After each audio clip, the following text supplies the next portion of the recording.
मायका और ससुराल। ससुराल में वो पहली सुबह आज भी याद है।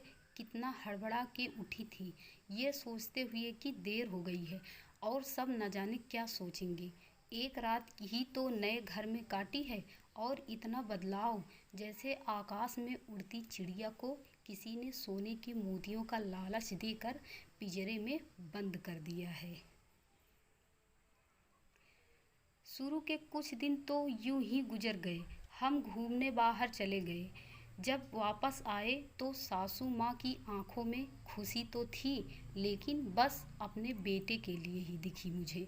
सोचा शायद नया नया रिश्ता है, एक दूसरे को समझते देर लगेगी, लेकिन समय ने जल्दी ही एहसास करा दिया कि मैं यहाँ बहू हूँ, जैसे चाहूँ वैसे नहीं रह सकती हूँ।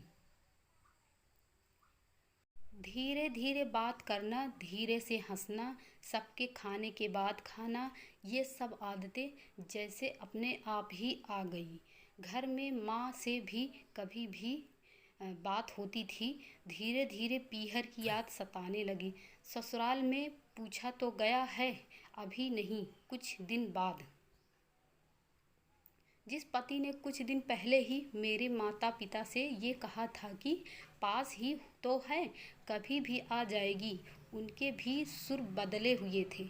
अब धीरे धीरे समझ आ रहा था कि शादी कोई खेल नहीं है।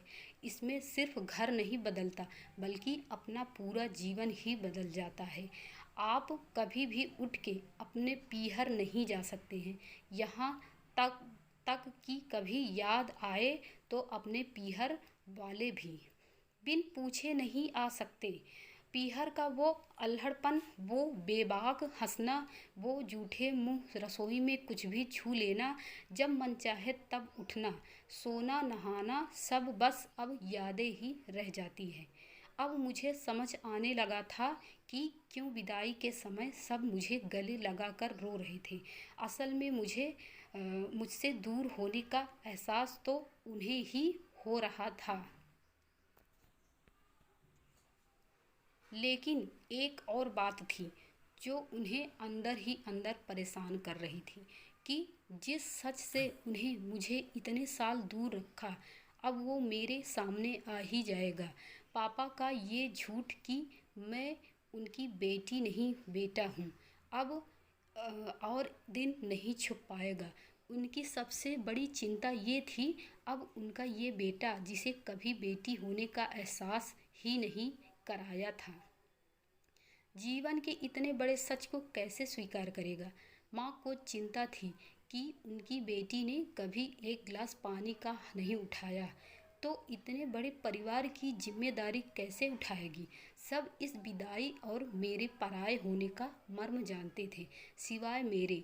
इसीलिए सब ऐसे रो रहे थे जैसे मैं डोली में नहीं, अर्थी में जा रही हूँ। आज मुझे समझ आया कि उनका रोना गलत नहीं था।